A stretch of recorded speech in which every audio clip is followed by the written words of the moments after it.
Alright, welcome to the video. Sig Guy here. This is just going to be a quick video, another video about the X5. I get people asking now for more videos on the X5. So I went shooting last weekend and I was cleaning it last night. And while I was cleaning it, I noticed something and I'm like, I'm going to make a quick video about that. So what I'm talking about is the tolerances between the barrel itself and the slide. Okay. So what I'm going to do is I'm going to compare that to these other three.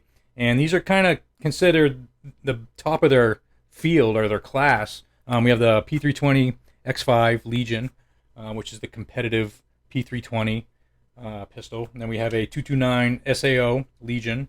And then I grabbed the M17 just because it's different. Okay, and I'll explain that in a minute. So, not to be confused with lockup. Okay, so we're going to go over this really quick. This is the Armorer's Manual for the 320.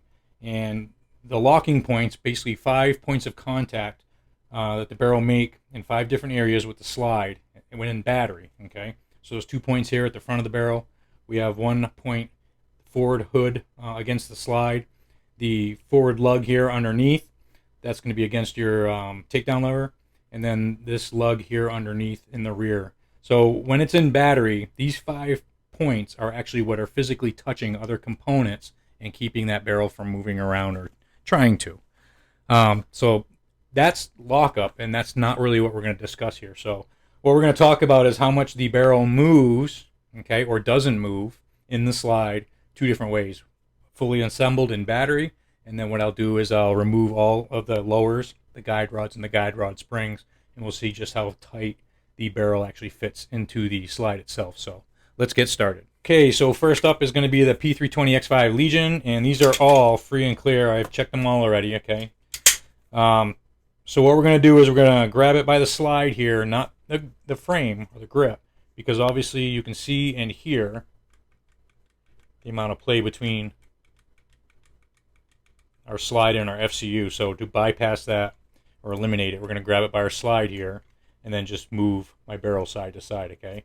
So what we're talking about is the amount of play between this notch on the back of my barrel on the top of the hood here, between that and where it interacts with the slide, okay? The amount of play in between those 2 pieces.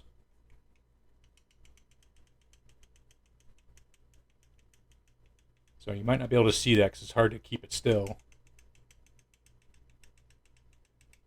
But if you turn up your volume, you can definitely hear it and feel it. So that's our P320 X5 Legion, all right?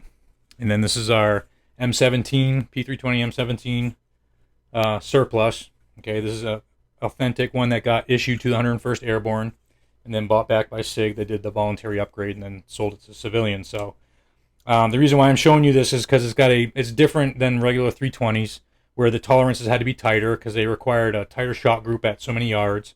So it's got the pre-tension bull barrel in this. So we're going to grab it by our slide here and then move our barrel. Try to move our barrel. So this one has like no movement at all, 0.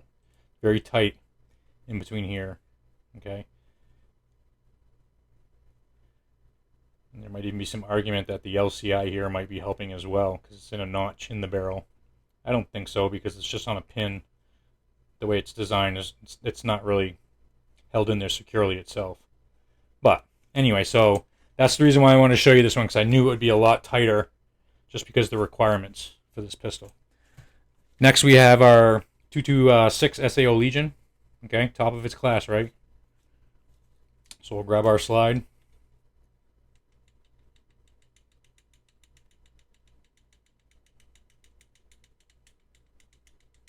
In my opinion, I think there's probably more play there than in our X5 Legion.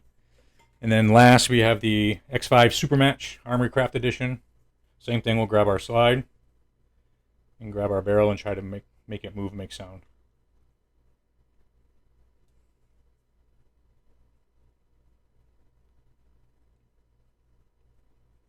So as to be expected, there is none, okay, and that's kind of the purpose of this video because when I was cleaning it the other day, I noticed how tight it was. So what I'm going to do is now we're going to remove all the lowers, remove all the barrels, all the guide rods, and see just how tight, without those other locking points, how tight that barrel fits to that slide.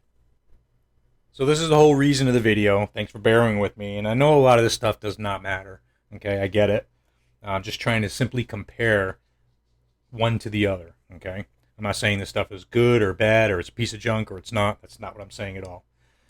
So what we're talking about here is not the lockup, but we're talking about how well this surface here on our barrel and the opposite side, that surface there, how well it fits into the notch here on our breech face.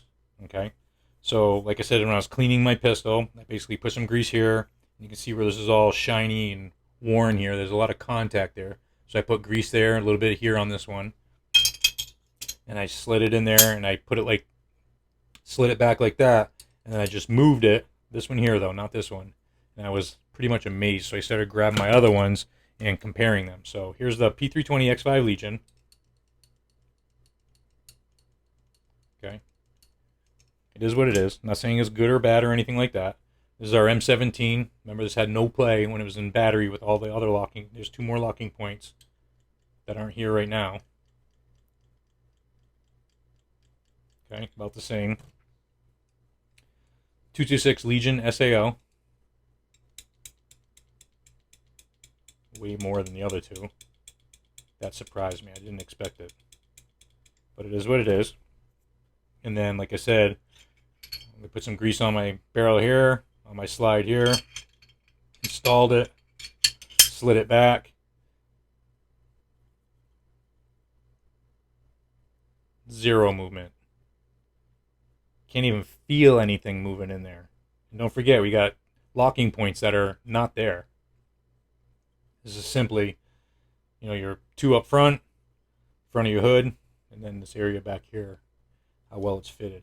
So this is what you pay for. You get what you pay for. This is hand fitted by the Master Shop in Sig, and basically it's an oversized barrel that when they put it in here, it does not fit in there. It won't lock up like that. So basically, you could ask a gunsmith that actually does this stuff for a living, but I believe they put some type of compound on here, basically an indicator that when you put it in here, and then you try to put it into battery there like that, and then you remove it, it'll show you which points are making contact. So basically, they're gonna smith it, take some of the material out of there, and then apply it again, stick it back inside here, put it back in there, and then keep doing the process over and over and over until it does lock up and there's no play in it. Okay, so unfortunately the Master Shop in Sig is no more, so stuff like this isn't being made anymore. But there are companies in the US. Robert Burke, the Sig Armor, is one of them. He does this stuff for a living. He's got one of my P320 X5 Legions there, and we're getting a Barstow barrel. Armory Crafts having Barstow barrels made, and it's going to be put in there. And 2 different ways you can get a Barstow barrel. One is it has to be fitted by a gunsmith. There's no way it's going to fit in your pistol right out of the box. And then there's semi-fitted ones where it may or may not fit in your pistol. So it might need a little bit of fitting. It may not. So anyway, there you have it. That's the what I found the other day when I was cleaning my pistol. So I just wanted to share that and pass it along.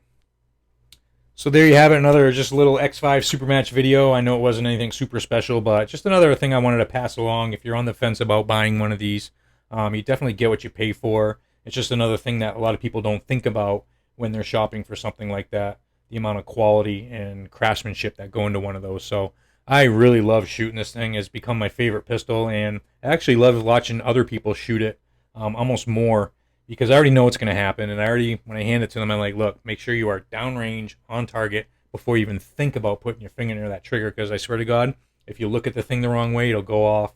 And sure enough, man, it's always a surprise, not a negligent discharge, because they were on target downrange, but they did not anticipate it was going to go off yet, because they weren't purposely wanting it to go off.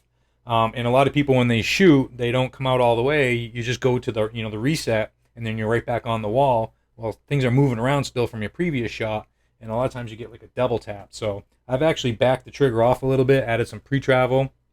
I backed off the weight of the trigger, and it's still super sensitive, so it's amazing. So if you ever have a chance to shoot one of these, definitely do it. I love all these, my 320s, my X5s, everybody knows I'm a big fan of those.